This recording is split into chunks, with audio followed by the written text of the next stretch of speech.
Bags.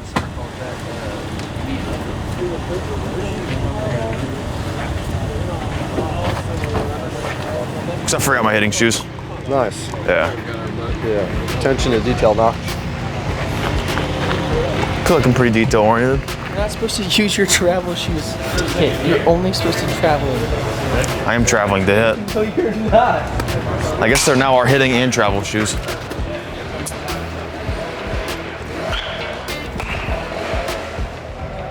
I'll tell you. It's a top spin ball up the middle. It's a single. Home run. That's not a home run. Know your juice, Apostle. I know your juice. Yeah. And that's not a home run. I think they're gonna get just as much content from me as they are from you. Well, they didn't get any content from this. It wasn't posted. We gotta start giving the mic some kind of content here. Flip the camera over to Van Cleve and tell me he doesn't look like Farva off of Super Troopers with that mustache.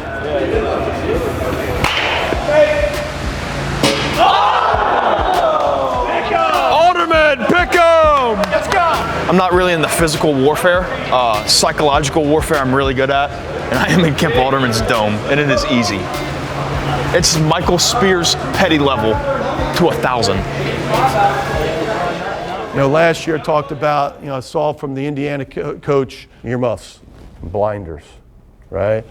Sometimes you need earmuffs and blinders when things are going well for you because you don't need to be distracted by outside noise and you're ranked number 2 in the country and you're this and you're that and getting a lot of accolades. And I've always said if you believe it when it's going well, then you'll believe it when it's going bad. So it's just best not to even read that stuff and learn and just focus on us. But another thing for the earmuffs and the blinders, right, is when you're on the road, right? Because if you don't have the earmuffs on and you don't have the blinders on and you can see and hear and you're looking up in the stands and you're trying to figure out what's going on, guess what? You're not focused on us, and that's disappointing, right? That doesn't show the toughness or the maturity that we're supposed to be. That next year when I'm on the road, I say back in 2022, we won X amount of games. We won 20 games on the road away from Swayze Field because we were tough. And ultimately, that's what got us to Omaha, is we were tough enough not just to win at home, but great enough to win on the road. Tonight in Orlando, Ole Miss and UCF meet in Game 1 of a 3-game series at John Juliano Park. The Rebels bring a perfect 8-0 mark into the weekend and will face their stiffest competition yet. The Knights are 7-1, and while they swing it well, pitching has been the story so far this year. UCF has not allowed more than 3 runs in any of their first 8 games. You're going to see a strike thrower in David Litchfield. He has 12 strikeouts so far in this young season, and he's only walked 2 guys, and he's going to challenge these hitters. This one put into play towards second. Litchfield heads over to first. TJ McCants hits a rocket to second base. 3-hopper fielded by Montez, and Ole Miss goes 1-2-3. That's 6 up, 6 down for Litchfield. He's been impressive. I never felt like Litchfield was overpowering us or that we were taking poor swings. We knew what his stuff was, but it kept us off balance. It was just a little bit off of the fastball, but had some late movement to it. Ole Miss, though, in a hole, trailing 2-0 with Kevin Graham leading off. Shot through the infield and into center for a leadoff single. This is what Ole Miss has been looking for. Runner goes. This ball is lifted to right field. That's a base hit. Kevin Graham hits the bag at second. He's going to go to third. Back-to-back base hits for Ole Miss to start the 5th inning. Rebels have runners at the corners with nobody down, and TJ McCants coming to the plate. This one hammered to right field. Jostin giving chase. That ball is gone.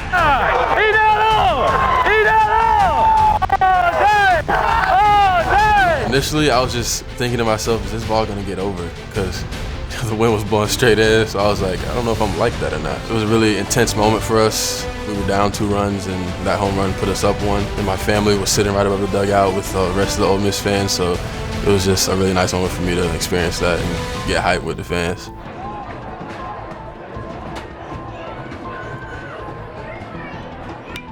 This ball crushed to left field. Forget about it. There's a 3-run jack for UCF. It is way gone. I mean, way gone. And UCF back out in front now 5-3. When we got back in the dugout, we knew somebody's going to win this game. So, momentum changes sometimes, but we just got to get locked back in and take it at bat by at bat. Chatinier hits this one to left. On the run is Bo Decker to the warning track, and that ball is gone. Hit the top of the wall and bounced over, and Peyton Chatinier has got his first home run of the season. He goes, "Hey, Coach B, should I bunt?" Coach B goes, "No, we got to score runs," and he just hit a bomb.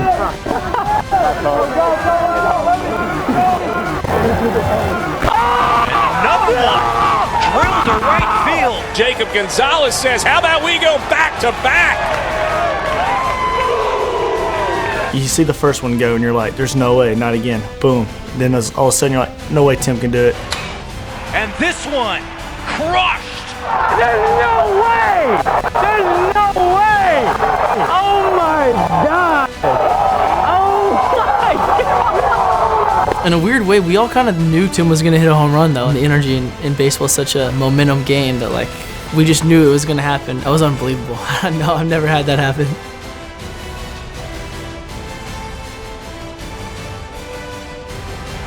Chatinier kicked off the 6th with his leadoff home run that just cleared the wall and left.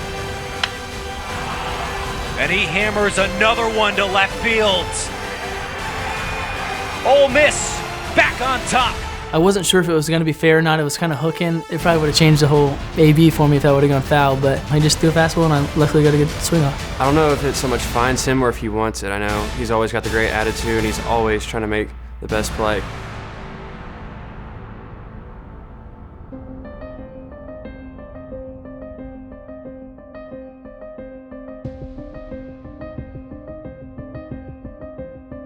Being behind Broadway and learning from him, I still talk to him to this day. For me to step up in that role, I've learned that it's not always about the ability, but sometimes it's the mindset going into these games and always being ready. 3 balls, no strikes. Brandon Johnson dealing with Pena. And he missed with 4 in a row. Bases loaded. 2 outs in a 2-run game for Alex Freeland. The fans start to rise to their feet at John Juliano Park. A full count to Alex Freeland, and now delivers. In the dirt, ball 4. Taylor walks his way around the bases to bring the Knights to within 1. When I was in the moment, I told myself, you're built for it. We work on it every day. We've worked on it for the past year since we came back in July. It was going apart, then falling back on our preparation. I knew it was in complete control. 1 ball, 2 strikes, the pitch. Swing and a miss. You know, it changes the whole momentum of the game, you know, having the bases loaded and you get the last guy out to strike out and, you know, it makes them feel a little hopeless. And Pitch to McCabe, swing and a miss. There's the first out of the inning. Back-to-back strikeouts to begin the 9th. Brandon Johnson from the windup delivers, swing and a miss. Got the fastball by him, and Ole Miss takes game number 1. When you're in a spot like that and you have a big moment, the love and the passion for the game just comes out. That's where I say my energy comes from, is just the passion of the game. Oh, we're looking great. I mean, big team win right there.